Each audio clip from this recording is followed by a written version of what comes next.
So welcome to the Osiris webinar on increasing the effectiveness and flexibility of CPD. My name is Phil Badham and I'm an educational consultant and trainer and also specialize in creative technologies.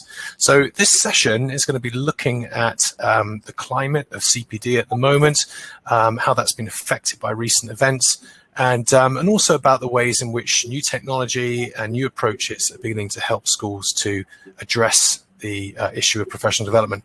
Really happy to be joined, delighted to be joined today by Fiona Aubrey-Smith, who is a university lecturer and a consultant who specializes in educational technology. Fiona, if you'd just like to tell us a little bit about yourself.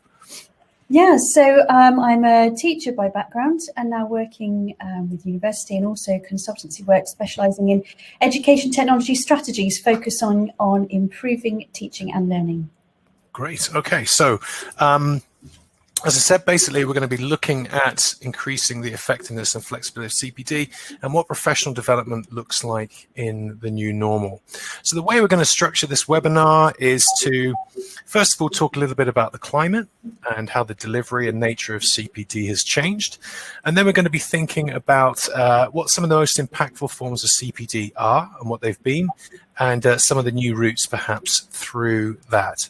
And then we'll be moving on to thinking about some advice and some takeaways around scaling effective continuous professional development. And then we'll be finishing off with a demo of the Osiris digital CPD services and their offer, which should hopefully put what we're saying into a little bit of context. Okay, so I'm just going to hand over now to Fiona to talk us through a little bit about the current climate in terms of professional development. Thanks, Phil.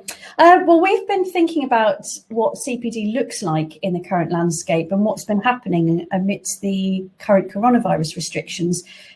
Now, some teachers and leaders have been focusing on solely the current operational priorities, the challenges we've all been seeing about teaching, learning and leading schools when there are some really quite challenging restrictions in place, as I'm sure we're all aware of. There's a lot to learn and implement right now, and a lot of things we never thought we'd have to be addressing in schools. And staff are under huge operational pressures. And some, in terms of CPD, have been focusing on those operational pressures. Other teachers and leaders have been talking about the importance that this has reminded us of going back to basics. So re-energizing conversations about the quality of questioning, the why, the how, the what. Thinking as well about conversations with learners in order that we really understand what their current gaps and their current anxieties within learning are. We can make a lot of assumptions about what children have or haven't been doing at home, and what experiences they may or may not have been having, and what learning they may or may not have been building. Critically, what misconceptions they may have started forming during that period of remote schooling. And of course, as children have come back into our physical schools in their numbers, thinking about closing those gaps. So we've talked about closing the gap for some time, but we've been thinking about that in very different forms. Whereas the gaps now, we can't assume are affecting the same children in the same ways. There are different kinds of gaps and different kinds of strategies will be needed to close them. There's a lot of issues that have been caused, of course, by children not being in school, academic, pastoral, in some cases quite complex. So a number of teachers and head teachers have been talking about the importance that this all brings to us of going back to those real basics in teaching and learning. Other people have been talking about the profound impact the lockdown and remote schooling has had on how we conceptualize the idea of what it means to go to school. So reflecting on what it means to teach remotely when you haven't got the class in front of you, you haven't got your usual toolbox of tricks. What do we do? What strategies do we use?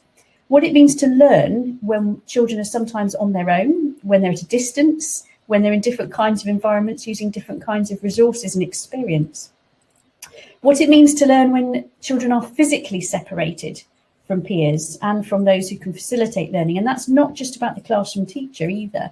We're thinking about specialist staff, intervention groups, pastoral leaders, SENCOs, inclusion leads.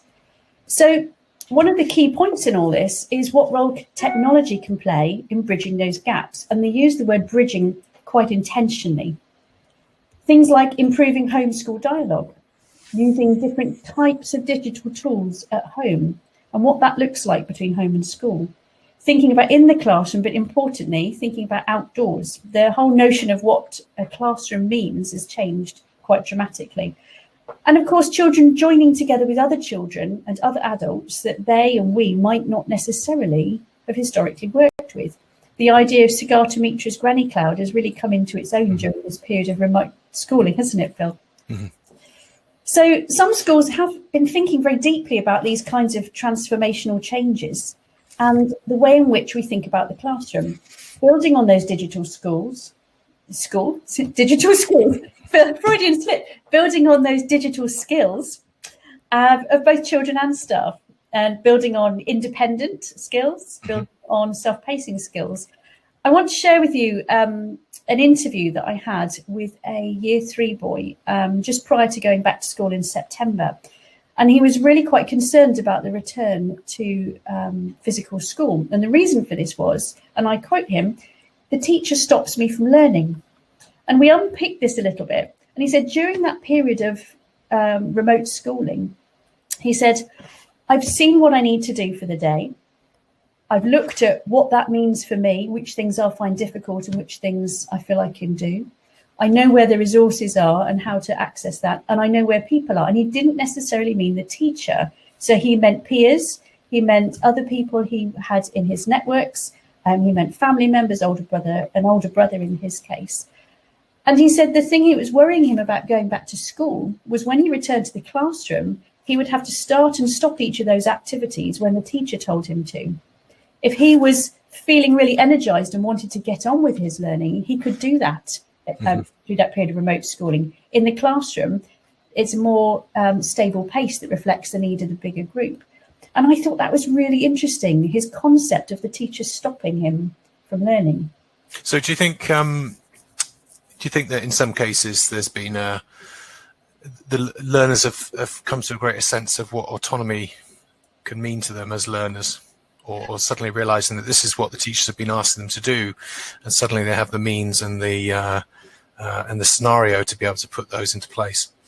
I think so. I think children and staff have learned a huge number of skills, which has meant those kind of fixed ideas about who to ask for help and what speed to do things at or what sequence to do things in is really challenged. Mm-hmm. It's a really challenging way of thinking of things. And that kind of transformational thinking makes us think even more about the relationship between school and home, or school and beyond school, as we might want to think of it. Mm-hmm. That kind of greater visibility for people beyond the teacher who are working with children about the impact of how families engage with children. So that doesn't necessarily need to mean parents. That can mean siblings, that can mean uncles, aunts, there's that whole network of learners together. And the impact, of course, that some of this has had on family education indirectly. So for some families, children and parents have been learning about something together. The parent has been ostensibly supporting the child, but actually both have been learning those things together. Mm-hmm. So whilst the remote schooling period has been a time of great challenge and great change, it's also been a really interesting time of new opportunity, and perhaps opportunities we might not have considered and thought about before. The ways in which we collaborate across classes, year groups, subjects, schools, and across trusts and beyond. And the way that we think about how we interact as individuals with others and how we work together and how we can really bring the best of what we can all offer, how we can mobilize that collective knowledge. So the point of all this is that it affects the way that we think about CPD. The models of face-to-face training have been shifting for some time in the same way that we've been thinking about the models of using technology for learning have been shifting for some time. But recent changes have really, really turbocharged that thinking about what we need to learn, who might be best placed to help us learn that, and how and when we then undertake that learning. The same principles apply for the children in our schools and for us as professional learners as well. Mm-hmm. So, Phil, I wonder if you could share with us some thoughts about this and that shift going from traditional forms of CPD towards newer forms. Yeah, sure. I mean, for me, thinking back, not just over the last 6 months, but beyond that, I think you're right in saying that CPD has been changing anyway. And to a certain extent, for me, what I was seeing anyway with the training that I was doing, with some of the programs, the whole school programs that I was involved with, and with changes in the Ofsted framework, and within social media as well, we can see that there was much more of an emphasis on evidence-informed practice, on a revival of some of the ideas of cognitive load theory. Learning is a change in long-term memory is obviously now in the framework as well. And obviously there's this retrieval practice, thinking of Kate Jones's book as well, interest in Rosenshine. So there's been a resurgence in interest in the learning sciences, and that's what I found in the last 6 to 12 months, that a lot of my work was beginning to move around and towards. So that was evolving anyway, I think, and the expectations around CPD were evolving, and the expectations of where CPD in our professional development comes from, whether we're doing it through, personal learning networks, whether we're doing that through a combination, a hybrid of, luminaries within the educational world and their books, with social media, targeted and supported and complemented by in-service training. Linked to that, or particularly where schools have actually decided to put into place their own professional learning and their own coaching models in order to develop staff internally. And I think, it's often where a mixture of internal and external really works very well. So internally, the professional development is being observed and monitored and reviewed and it's collaborated on. And then, of course, the external input is helping to introduce new ideas into the mix. Interestingly, from the conversation I had with heads and with heads that were in the middle of professional development programs, was that where schools had gone down the route of having professional development and an interest in and a drive on the shared language of learning, in other words, inculcating students to be aware of what being a learner is and to improve their learner capacity. When we went into lockdown and when schools had to adopt, basically emergency modes of learning and remote learning and hybrid models of learning, I think what happened was where students knew what being a learner was about, they could tap into that autonomy, and I think schools found it easier to conduct the remote learning and keep the engagement going with students who perhaps more used to a didactic model. So that was quite interesting. Obviously, schools had an awful lot and still have an awful lot to deal with, and therefore the traditional some of the dates in terms of professional development have been moved, or that they haven't got the capacity at the moment to cope with it. And some schools have said, look, we're in the middle of some fantastic teach development programs that involve looking at praxis and looking at the bridge between theory and practice, and looking at their own teaching. But how do you do that in a fair situation when you've got children sitting in rows where they were hitherto not in rows? How can you do that when you're wearing PPE? The whole nature of the classroom as you know it has changed. The nature of schooling has changed, and therefore pedagogy has changed. And you can't be reviewing and introducing new aspects of old pedagogy into a new environment where literally everyone is sitting in a different place in certain instances, or you're in bubbles where you can't move and you're doing English lessons in a science classroom. So I think we have to be aware of the reality at the moment of professional development, and for some schools it's on hold, and in other schools it's moving in different directions. Some of the best CPD for me, and what I've been working on, and some of the ones that teachers seem to appreciate the most, are those where we're involved with instructional coaching and micro teaching. So micro teaching is really where you use video to capture a lesson, and through that process, teachers can see what it looks like when they're teaching from a different angle. They can see the blind spots. They can more accurately take apart what their practice involved, what they do, what their habits are, what the students are doing, how their engagement. And any work that is involved in that idea of the perception of what we have as practitioners and the reality of what we're actually doing, I find are the most powerful routes. And of course, what I think is happening is that because of the emphasis now on how technology can help us in the learning sphere when we can't do face-to-face, teachers are now looking to see that video is, and it's been there a long time, but video, whether you're doing screencasts, whether you're recording lessons, is a really, really powerful medium. And not just to review your own teaching, but to capture your learning and capture, what you've taught. And that can also be used as a means for students to access outside the classroom to remember what you told them. So video will only become more and more important in the way that we deliver CPD, in the way that we hold on to good practice and keep it in perpetuity. And I think that for me, that working on some of these models where I would go in and film a lesson and then do coaching with teachers, it was an easy switch into basically getting the teachers to record their own lessons, put them up onto a secure platform for me to review, and then obviously do the coaching online after that. And we were doing that anyway with an academies trust, where we were running a hybrid model of doing external input mixed in with the teachers videoing their lessons and then us reviewing that with them. So that was an easier switch, if you like, from a traditional model of CPD to one where we could do micro teaching and instructional coaching. And micro teaching, if you look it up on I'll just skip this one. If you look at Hattie's work, Visible Learning, and you go onto the website MetaX and you look at the effect sizes for influences on student achievement, and obviously looking at the barometer of influence that Hattie's famous for, where 0.4 is that sort of average input, average results for average teacher's input. Anything over 0.4 is an influence or an intervention which is in the zone of desired effects. In other words, it accelerates learning beyond what we would normally expect, perhaps. And 0.88 is a good aggregate figure of 4 particularly interesting studies that Hattie has taken and aggregated, and 0.88 shows that micro-teaching, this recording of our lessons and then going through the process of analysis and synthesizing our responses to it, is a very high in terms of the impact it has on teacher development, more so than traditional forms of observation.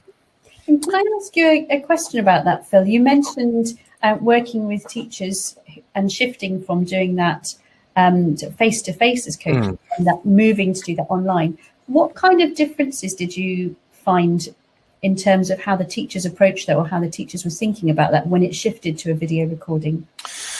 Okay, so one of the programs that we did, the teachers were already expecting this model anyway, so they understood the expectations of that. For another school that I was working with, they'd done a module where I did the filming, and so it was very face to face, and then we had to switch. And actually, I agreed with the head teacher to move towards a model where we did a collective review.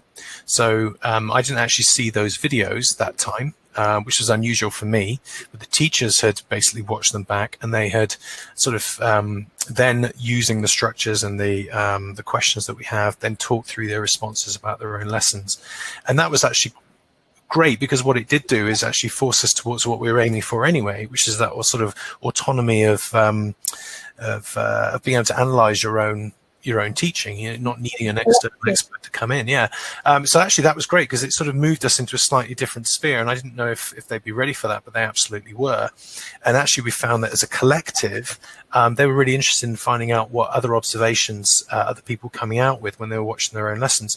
So what we found is that although we've been following the programs that we know work really well, we've had to adapt just like everybody else. And through that adaptation, we've now found new benefits and new advantages of doing things differently.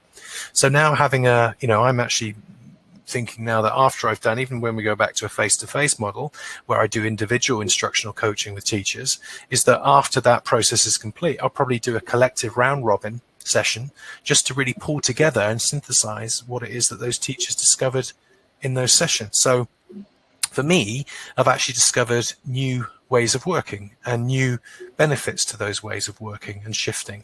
Not because the technology enables me to basically not have to travel the length and breadth of the country. So there are efficiencies there, but a face-to-face for me is always better, because you can read it and you can see the engagement. But nevertheless, we have found that there are hybrids that work very, very well indeed, and if not, in some cases, even better as a result.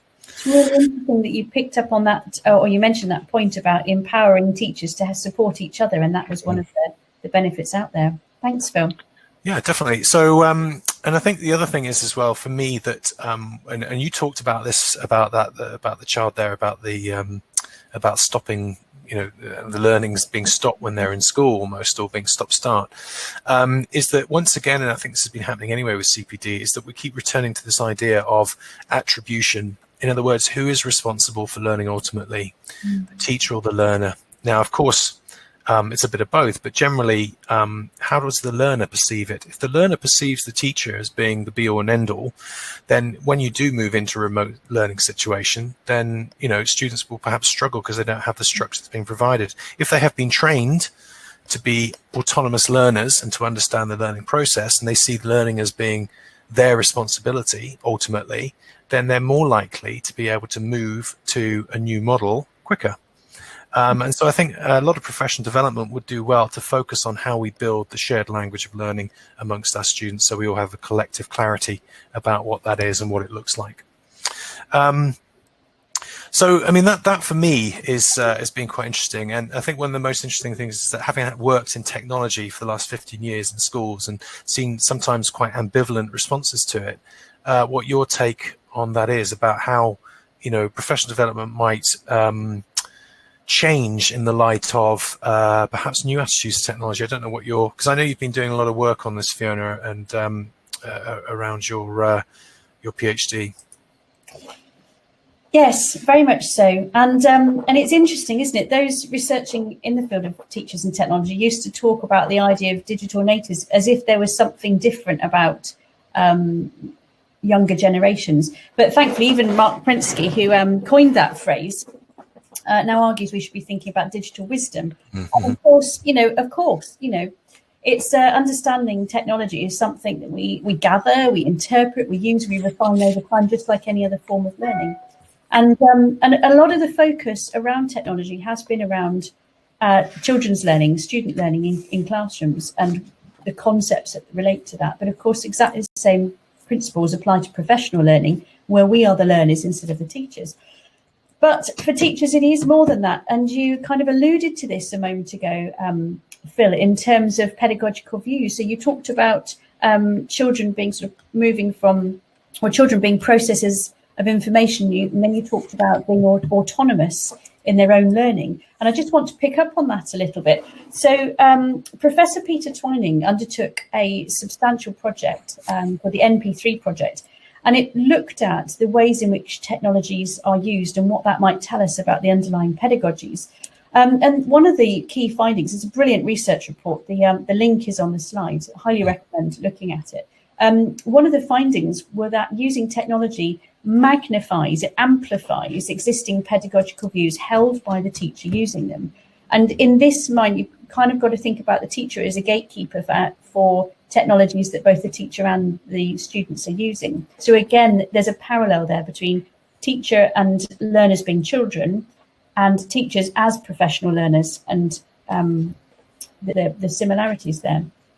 So if you're a teacher who maybe has quite a behaviourist pedagogical stance, thinking about information processing, training, sort of habits and those sorts of things, you'll see uses of technology just reflect that, that processing of things. And we see that in the classroom. If you think about classroom activities we've all seen, those are comfortable using didactic methods offline towards types of tech use, which are didactic online or digitally.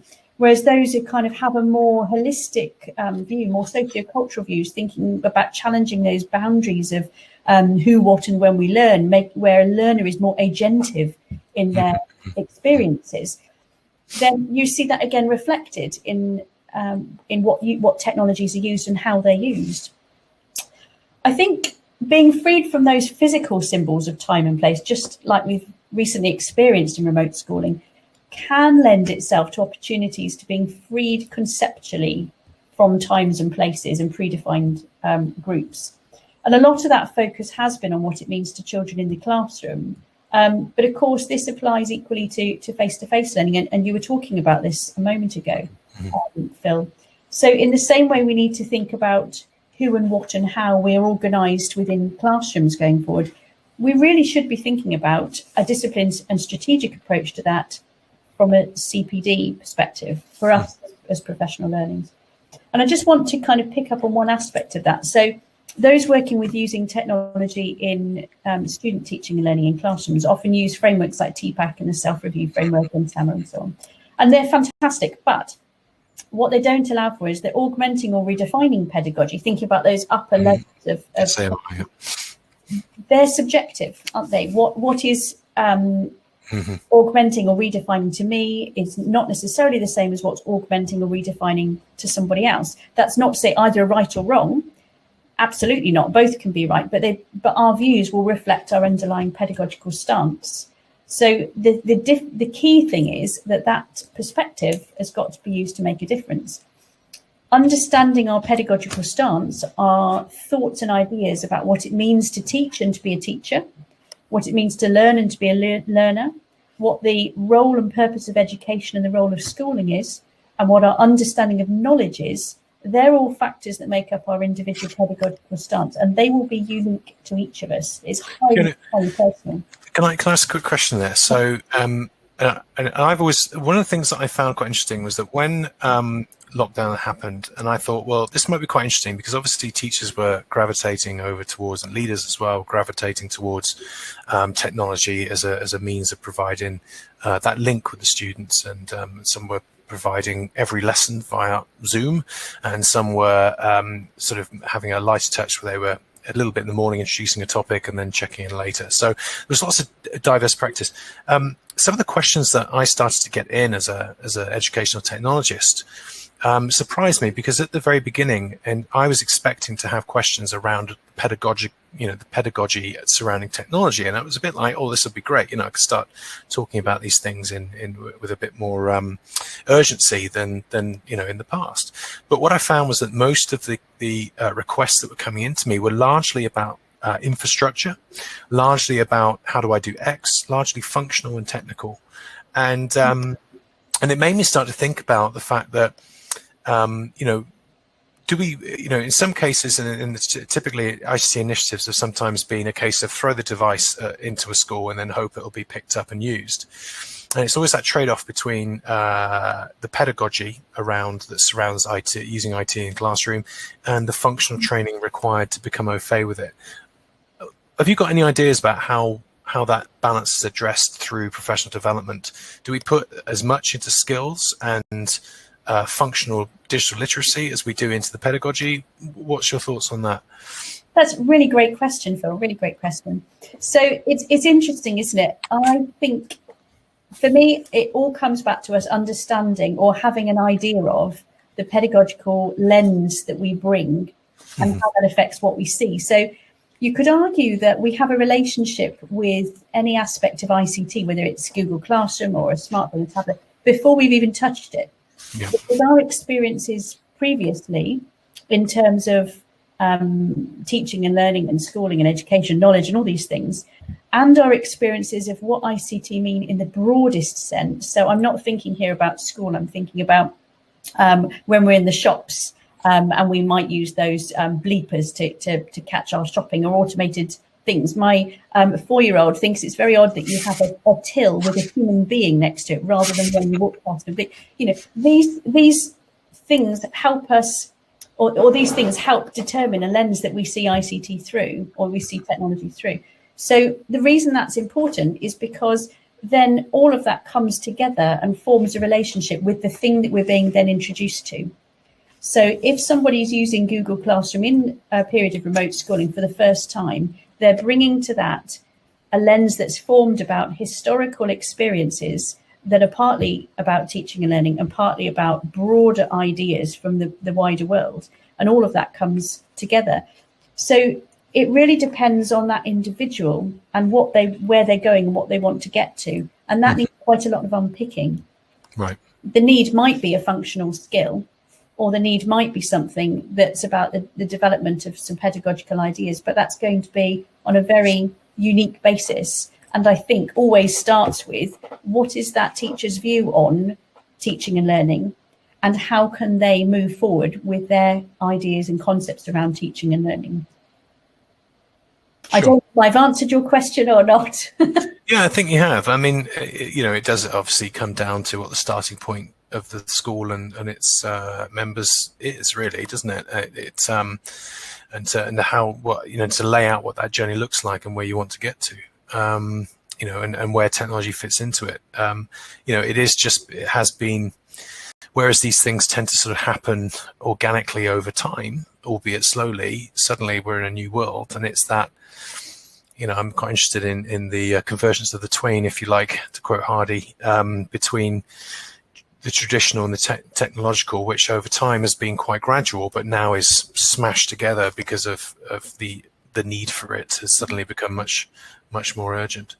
There's several parts to that, isn't there? All of it is about acquiring knowledge and understanding about how to apply those aspects of knowledge. So whether that's knowledge about pedagogy or whether that's knowledge about technology, it's all coming and fusing together. And I think that kind of comes to the sort of crux of some of the things we're talking about. If we're all bringing prior experiences and priorities, it will all shape what we all do. Therefore, much in the same way we wouldn't teach a whole class the same thing, as professional learners, we need to be able to access what is right for us at this point in time in a way that we can access it. And it's about mobilizing that greater body of knowledge. And as you referred to right at the beginning, Phil, some of that is about knowledge that's drawn from luminaries and books and those sorts of expert-driven sources. And some of it is about mobilizing knowledge from around us, from the students that we work with or from peers that we work with, and then closing gaps within knowledge. So we can acquire knowledge about what works best. You referred earlier on to Hattie's meta X and the meta-analysis.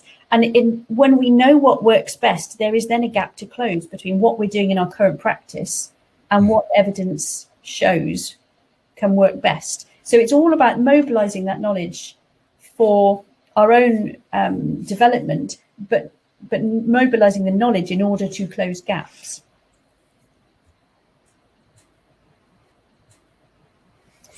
Okay, so do you want to talk a little bit through your slide here? Yeah, absolutely. So I think we've talked about some quite big ideas, I think, haven't we, in terms of approaches to teaching and learning, approaches to CPD, in terms of approaches to accessing knowledge. And I think what we might just want to do is have a think about what that looks like from a CPD perspective. Mm-hmm. So within every school and academy, there is expertise within the student body, within the teaching staff, within the leadership team, and expertise in that broader community that sits around the school. And we often don't make enough use of that. We often know it's there, but we're not actively doing enough to mobilize that and move that around the school community. So some of our priority, I feel, going forward should be mobilizing the existing expertise that's within the school. Some of it, of course, has got to be drawing on expertise from beyond. And that's absolutely vital, because then we can draw on the latest research, the latest thinking, the latest evidence of what really does work best. And there's plenty of it. We just need to close that gap between where we are now and accessing that. And also, and this is one that I think is quite particular to schools, I think we're possibly working within one of the most modest professions. So one of my previous roles was to gather and then disseminate best practice from across primary schools across the country. And one of the things that often would happen is that I would be working with a teacher and they would say, but I'm sure everyone's doing this. There's nothing special about it. It's quite a common thing. And I can almost sense, any head teacher saying, yep, I see that in my own staff. And those examples would be things that not everybody is doing. It's a modesty. I think every school and every professional has something to offer the wider teaching profession. So the more we can mobilize that out and beyond schools into that broader profession, the more we collectively gain. It's kind of another layer of collective efficacy, isn't it? And I like that idea, rather than being sort of inward looking and just receiving information from other people and feeding that into practice, is to basically give back and pay forward, if you like, into that wider debate. Exactly. Receiving in, moving around and exchanging within, and then moving out. And of course, that has to be underpinned by a sense of what is quality professional knowledge, professional learning, and a self-awareness about that. So that's a sort of a professional development model that's input, process, output, isn't it? Not just about input and process, but there is an output at the other end that goes back out into the community. I think that's really powerful. So, I mean, Phil, over the last few minutes, we've thought about some pretty big ideas here. I wonder perhaps if you could just talk us through your thoughts on, what a new normal, what a better normal might look like. Yeah, sure. And I think, to a certain extent, between us, we sort of covered some of the things which I'll just quickly sort of review, I guess. And what we're trying to is the implications on professional development because of the circumstances we're in. As I said, it's not just some teachers some leaders may have put professional development on hold while they're grappling with it. But other teachers have actually said to me that returning to a focus on pedagogy and professional development has actually distracted away from the endless endless focus on hand sanitizers and PPE. It's actually going back to the core business of teaching and learning has been quite refreshing. But it's a brave leader, I think, that does that and does it well. So what are the implications on teacher development short and long term? Well, things will and are changing, and technology and the adoption of it will only mean that we have more routes to go down, and we'll be exploring that later on as well with the demo. And obviously, how do we teach? How do we look at the professional development towards teaching a broad and balanced curriculum when a lot of the curriculum has been narrowed? Because of where we are at the moment. The role of assessment in professional development of how we can mobilize and use some of the new technologies, which are much better at sort of tracking where we are within our particular development cycle. We can start to leverage those. The role of the teacher and role of the learner, which you said right at the beginning there, Fiona, about how that's changed the expectations between the two in different hybrid learning scenarios. And all the things that are going on, the implications because of what's happened, all have implications on professional development, because of course it is another form of learning, and therefore we need to think about where the benefits and the pluses and the lifts have been over the last 6 months and how they can apply to professional development. And I also think back to the the Standards for Teachers' Professional Development, which the DFE released in 2016, which came up with these sort of 5 key things. That professional development's focus should always be about pupil outcomes at the end of the day. That it should be underpinned by robust evidence, and we know that evidence base is huge. As Hattie likes to say, the data's already in. And now it's an age of analysis and implementation of what we do with that data. Professional development should include collaboration and expert challenge coming from sort of outside sources. And that professional development should be sustained over time. So I think the Teacher Development Trust mentioned, at least over 2 terms. So the idea that it isn't just professional development, it is continuous and genuinely so. It leads on from another, it leads on and it keeps leading on and building on foundations as opposed to being a one-off inset. And then professional development must be prioritized by school leadership. It must be a culture, and I think leadership plays a part there. So these are all things that we knew. These are all things that underpin effective professional development. And then the question is, how does technology and how does the new professional development models meet those requirements?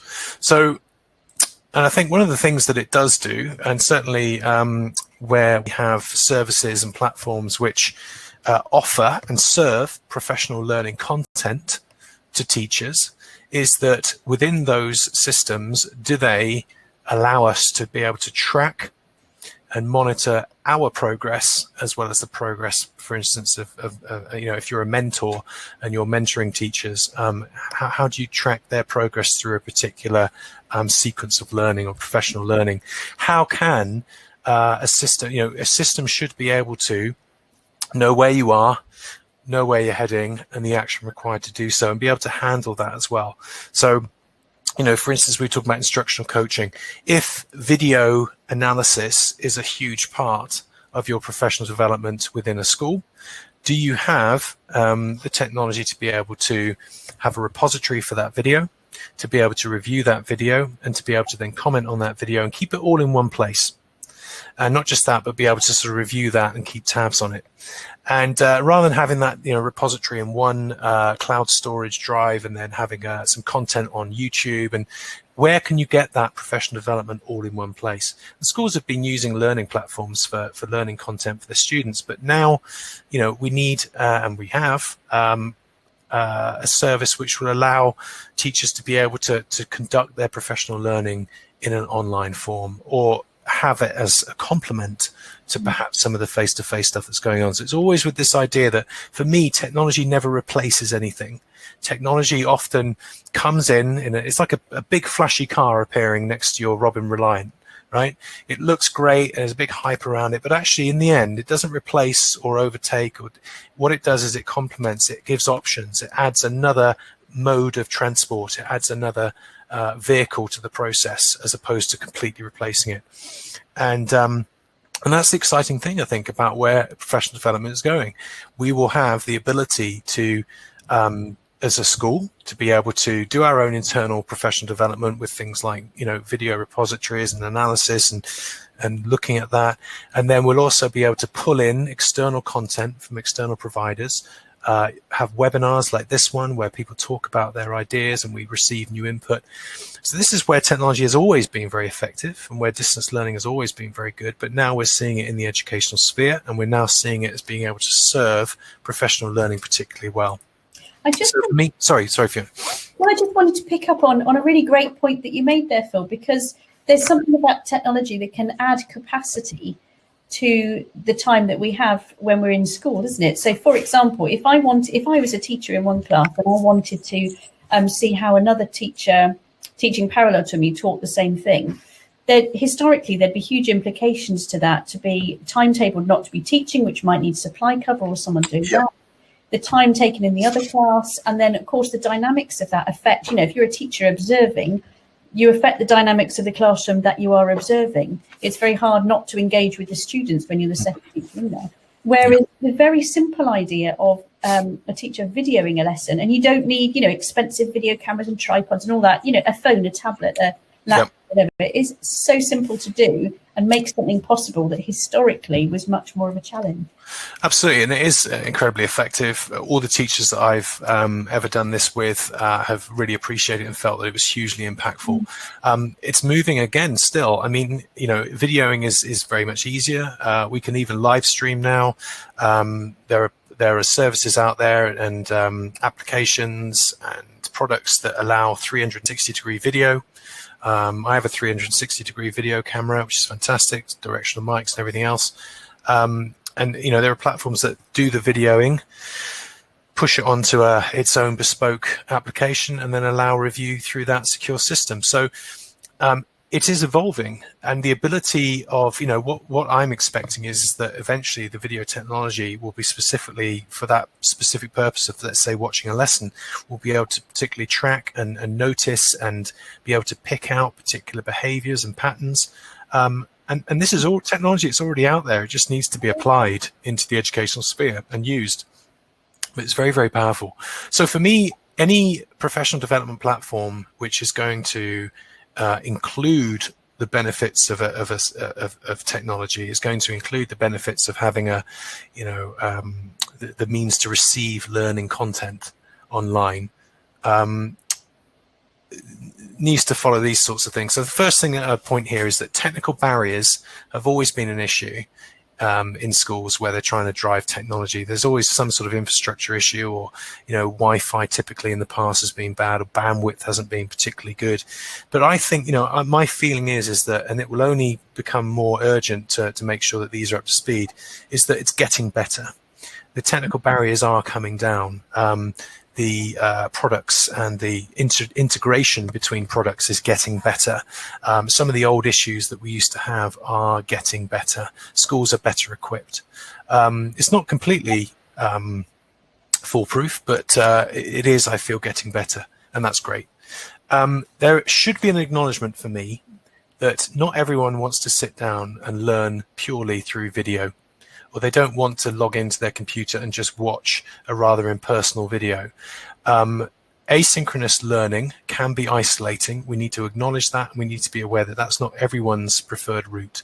When I think about my children, they're very much, they'll look at YouTube and they'll learn through, the videos that they watch on that, and they're quite happy with that way of learning. Video is part and parcel of their life and their upbringing, but that's not for everybody. Some people like to have a piece of paper in front of them. So we need to acknowledge that it can be isolating. We need to be able to be aware that there is a variety. I'll come back to that in a moment. The third thing is that when any sort of online learning requires intrinsic motivation, okay, you need to want to be able to do this, because the dropout rates in online courses is massive, or traditionally and historically has been massive, because you don't have someone standing there who's basically ensuring that you're learning. So you are, to a certain extent, master of your own fate. And so therefore, building learner capacity is essential, ensuring that learners understand and have the ability to learn, to know what to do and how to best make the most of these experiences when they're online. And be more participative, I think, in online learning. Some of my experience has been, particularly working with the people in the States, is that they are much more happy to participate in online experiences. They want to be involved, they want to be engaged, and they want to be heard. And I think that's something that is a culture that we could learn a lot from. Goals need to be even more crystal clear. I think when you're doing this online learning and you're learning, and you're doing particularly professional learning, and receiving content via a platform, is that the why at what you're doing needs to be much more crystal clear, because you can't always ask those questions to someone. You're looking at a screen, you're working through a particular set piece of content. So the goals of what you're doing, why you're doing it, need to be crystal clear, which it should be anyway with any professional development, but I think it's emphasized more so in when you're using tech. Clarity. The great thing about technology is that it is very, very able to track your progress, to keep monitoring your progress, to give you a sense of how much progress you are making. And we know that from video games. We've almost got a dashboard of where we are, what level we're at, where we're going next, what equipment we have. And we need to sort of apply those game mechanics, I think, to the way in which we have a sequence of professional learning. And as I said, there are, Cyrus Digital, for instance, will be able to do that quite neatly. That learning should be personalized, and that comes through the assessments that we do, where technology should be able to detect our starting points, which can be done through pre-assessments quite nicely. But also, I think that once that's personalized, that any content that you provide professionally in school, whatever you're using, should have variety. Okay, so there should be that face-to-face element if possible. There should be that mentoring, that coaching, but you should be able to also double that up and supplement it with videos, forums, questionnaires, assignments, live sessions. Have a program of professional development that's really varied and really interesting, and that can be done synchronously and asynchronously. And finally, I think any professional development worth its salt needs to be aware that things are moving fast, because as a culture, we are social, global, and we are mobile. And so any professional development system must be able to meet those three standards. Are you able to take it with you everywhere you go? Does it have an outward-facing sense of receiving and being aware and being interested in everything that's happening within education? And also, to what extent do we, as you mentioned it yourself, do we as teachers not just receive, but also give back to the community and share and engage and express those ideas? And that, for me, any sort of professional development program moving into the new world, the new normal, with a hybrid of technology and face-to-face, should be meeting those particular criteria. That is what it is for me. There's some really profound points in there, Phil. I want to add just a little thought to the end of that list. And that is, I've been working with a number of teachers recently about working through some pedagogical learning. And what's been really interesting with this group, there are teachers there. So these are all teachers working full time. And there are teachers there who do a couple of hours of this every single day before they go into school. There are a couple of teachers who do a couple of hours each day, or a small chunk every day after school in the evening, after their children have gone to bed or whatever it might be. And there are those who don't do any of this during the week, but spend the whole of a Saturday or the whole of a Sunday doing something. And I think what we need to recognise, and I think you alluded to this actually, is that everybody has different, there's a reality, isn't there, of busy lives. And we need to recognise that different people are going to want to bring CPD into their existing commitments in different ways, at different times, in different chunks. So sometimes little bits, sometimes a big immersed session. Having that flexibility, rather than a fixed time to, absolutely. To fit the professional development around our working lives is going to be more effective, isn't it, than being sort of shoehorned into a room on a specific day. Being, definitely. Well, listen, Fiona, it's been lovely to chat, and I hope for the audience out there, there's been some useful things to take away. We're going to hand over now to Blair, who's going to talk to you a little bit about Cyrus Digital, which is a professional learning platform which incorporates some of the ideas that we've been talking about today. But from us, have a great day, and we'll hope to do another one of these sometime in the future, Fiona. So that'd be thank great. you ever so much. Thank you, Phil. Hi, good afternoon, everyone. I'd like to say a big thank you to Fiona and Phil for sharing their insights and for such a fantastic and relevant discussion there. That was full of some really interesting takeaways, I'm sure you'll agree. My name's Blair Robertson, and I'm going to briefly talk to you about what Cyrus Digital can help you and your organisation to achieve in relation to professional development in our new COVID restricted environment, utilising some fantastic tools that we have to offer. So thank you once again, Fiona and Phil. And what we're going to review is the Cyrus Digital platform and Cyrus Core, which is our central online resource environment, and what we consider to be some really compelling reasons to adopt the core approach to your organisation's own professional development. So, we feel that core is an essential tool in enabling you to carry forward your staff professional development into a more digital, flexible and safe post-COVID-19 world. As I previously said, what I'm going to do is explore several compelling reasons as to why your organisation will benefit from using Cyrus Core, and I'm going to give you a brief overview of the relevant elements as we progress. I'd also like to just mention that we're offering Cyrus Core and Cyrus Digital as a fully supported 2-week no-cost trial to all interested parties, and essentially we will help you to get up and running with your own content-rich portal and provide support throughout a 10-day period to help you to get the most out of the platform. So one of the really key takeaways that's become apparent with the way we're now having to approach professional development is that all organisations require considerably more flexibility in how they craft and deliver their programs. Additionally, with that need for flexibility can come the need for scalability. So we need tools that can accommodate this flexibility and scalability. Our sharing of knowledge needs to be a scalable commodity. We need to have the ability to share knowledge and information across a range that may include just a single staff member or an entire faculty group or group of schools in the case of multi-academy trusts.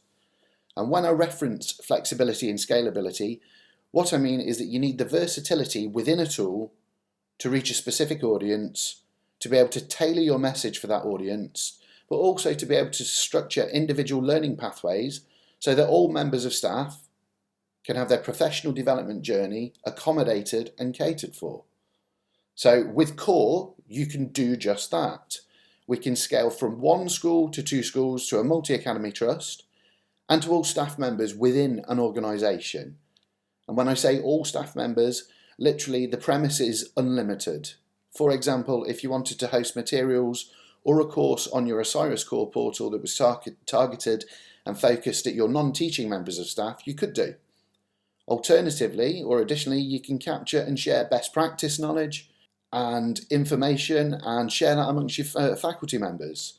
Your key initiatives can be highlighted for training and delivered using the platform, allowing you to give a voice to your literacy leads or SEND coordinators, your heads of department, your best practice teachers. This can all be aggregated and shared with whoever you like, making it really, truly quite flexible. You get to decide the levels of access and who to share what information with. This gives you unlimited opportunities in combining materials and creating bespoke staff development pathways that serve the needs of everyone on an individual basis. Okay, so of course what I'm referring to here is utilising your existing knowledge and skills, the best practice, experience and key initiatives that you currently have within your schools that you would like to focus on. However, because we're discussing flexibility, I should also mention that with CORE you can also structure existing CPD content into your system. You can easily upload pre-existing CPD content or content that you might have purchased from somewhere else, ourselves or a variety of sources. And again, this adds another level of flexibility to the way that CORE can be used. Additionally, another element of flexibility is that Osiris Core is available to access from any internet-enabled device. So whether that's a laptop, a desktop computer, a tablet or a smartphone, Core is fully featured and works across all devices with an internet connection. Okay, well, what I'd like to say is I'm well aware that teachers, having been one myself, are extremely pressured for time. And Osiris Core can alleviate the time pressure of professional development and training by being accessible at any time. It may also reduce the overhead costs normally associated with professional development. You may not have to bring people in to facilitate sessions anymore. Osiris Core provides you with the ability to move away from those traditionally facilitated training sessions, twilight sessions, or even in-service training days should you wish to, and provides you with a remote solution that can be undertaken as and when required. You can also customize access levels to the content on Core. So access levels can be configured to suit your needs through the use of access codes, which is a really handy feature. This means that you can share the information that you want to with specific groups of users or with your entire staff body. This should also help mitigate what is often an objection to training, where you get a member of staff or a group of staff members saying that the training was fantastic, however it wasn't particularly relevant to myself or my team.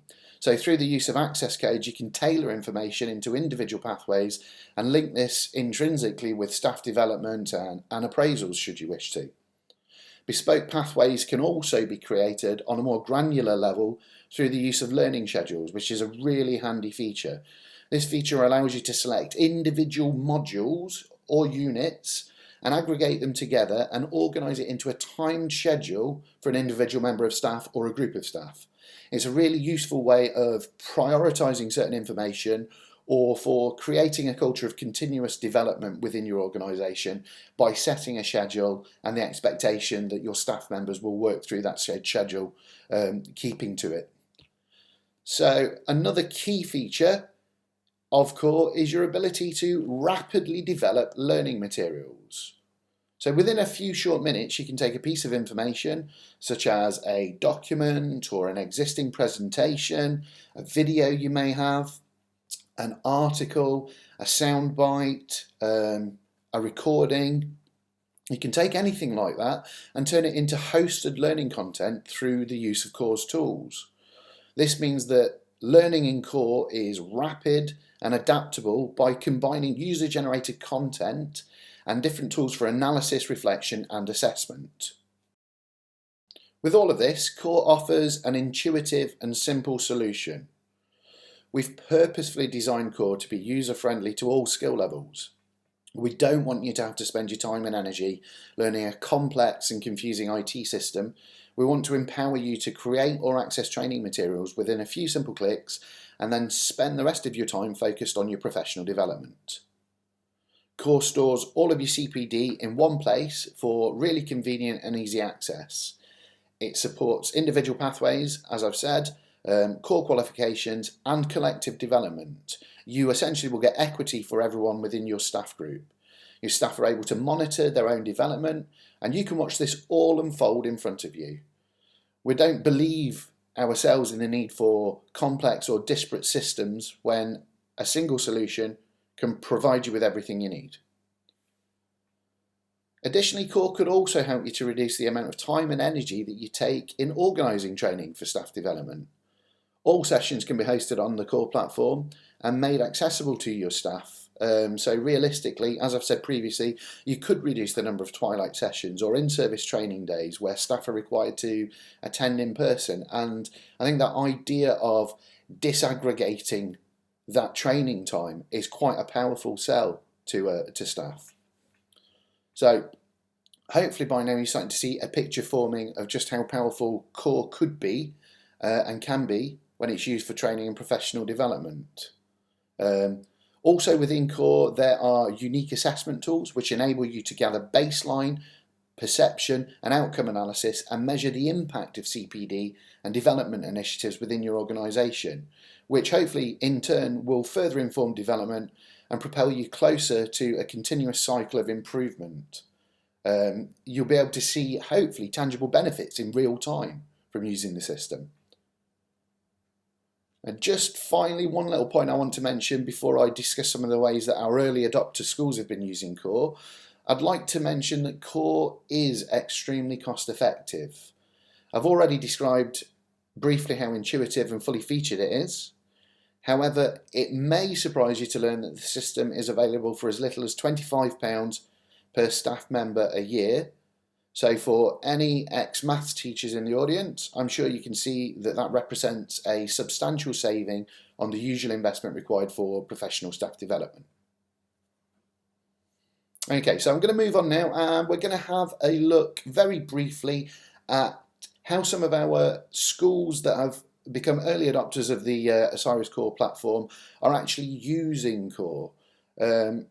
And this kind of aggregates some of the key feedback that we've received, and they're not so much case studies but descriptions of how core is being used in those environments. So my first example of how core is being used is incorporating teacher voice into professional learning.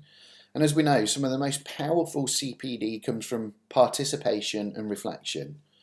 With core, every teacher can collect and build a portfolio of individual best practice.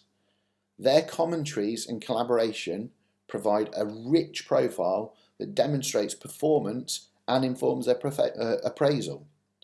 Teacher voice is being incorporated into that professional development.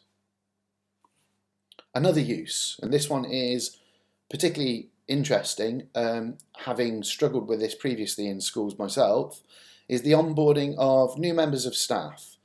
And we all know as a new member of staff, understanding standards, expectation and culture is vital to high performance organisations such as multi-academy trusts. There's a range of things from compliance to strategy, protocols, waggles. This can all be captured, as I said previously, by uploading these various forms and documents to the core system, and this essentially makes the journey easy, providing a living reference point for all your staff members that they can refer to whenever they should need to. So it's a really powerful tool in onboarding and getting people up to sort of cultural norms in a very rapid fashion, and a great repository for all of your information. A really sort of obvious use for how core is being used within schools is online coaching, of course. So we know the power of expert coaching depends on objectivity and commitment to development, not judgment. The unique design of core allows users to easily upload videos to then plan, respond and reflect. This content can be accessed from any device at any time, and it removes the need for your costly overheads involved with in-house staff development, as we've already said. So we're already seeing schools saving money by deploying core, remotely training their teachers, reducing risk of having everybody in a training session together being facilitated, and again, like I say, eliminating the cost of having to facilitate a session or free up people from a timetable and get them all in one room together. Another use that we're seeing core being used for, thankfully, is delivering new training. Obviously, with Core, as I've mentioned previously, you can develop your own training packages, or you can use third-party titles. Any course or any information that you do have or do create can be augmented with video, audio, text, presentations, multiple document formats, links to other reading resources, and audio. And this just allows you the freedom to create your perfect training package for your organisation. You don't have to accept something that's delivered off the shelf as it is. You can really pull together some of the best elements that you've got, or that you've found, or that you feel of relevant, and host them as a complete training package on Core. It's a really quite a powerful way of authoring your own training. So Core is also being used in schools as a career development tool for all. It's, as we know, I keep mentioning, but it is one of those things. It's expensive to provide formal development routes and access to qualifications for all of your staff. These are all traditional barriers that we would face with staff development. Not having the budget for particular qualifications, or being able to free staff up for time to go and do training. However, I keep saying it, but not anymore, not with Core. Core provides you all of your content for qualifications with open access to all of your staff from a single sign-on and any online device.